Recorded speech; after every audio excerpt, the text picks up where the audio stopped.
Nagdagdag pa ng isang naturalize ang Gilas 6'11 maliban kay Boatwright. Tallest lineup in Gilas history mga idol. Tara kwentuhan!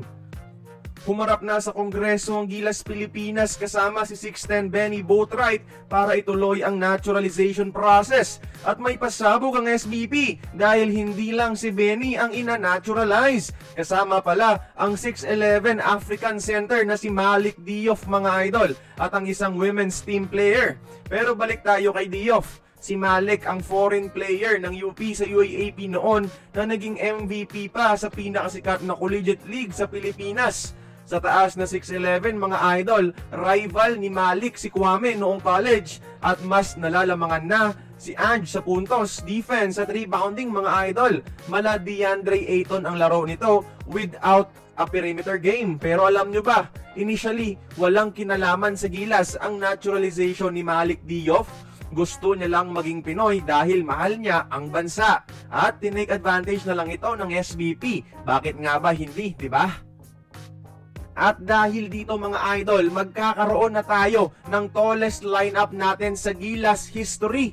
Meron na tayong 6'10 Benny Boatwright at 6'11 Malik Diouf. Idagdag mo pa dyan ang mga Gilas mainstays natin na si 7'3 Kai Soto, 6'10 Angelo Kwame, 6'10 Kentin Milora Brown, 6'10 AJ Edu, 6'8 Carl Tamayo, 6'9 Japet Aguilar, 6'10 Junmar Fajardo. Hindi man lahat mga idol pwedeng magsabay sa FIBA, pero sa SEA Games at Asian Games next year, pwede mga idol. Eligible lahat bilang local kung ang rule lang sa China noon ang pagbabasehan sa huling SEA Games at Asian Games. Imagine mo yung lineup na pwedeng JB at point guard, 6'5 ang height, 6'10 shooting guard na si Boatwright, small forward na si Angelo Kwame, 6'10 rin, power forward na si Malik Diouf, 6'11, at 7'3 center na si Kai Zachary Soto. May average height tayo na 6'10 sa ganyang klase ng starting lineup mga idol. Tapos, nandyan pa yung bench mo na si Tamayo, QMB, Edu, Aguilar o Fajardo.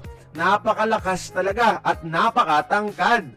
And ayon sa batas, eligible talaga bilang local sa mga tournaments outside FIBA's jurisdiction. Hindi na tayo mamumroblema sa height mga idol. Kaya kayo tingin nyo ba, kayang mag-champion ng Gilas gamit ang tall lineup na ito sa Asian Games? Join the conversation, magkomento lamang sa ibaba.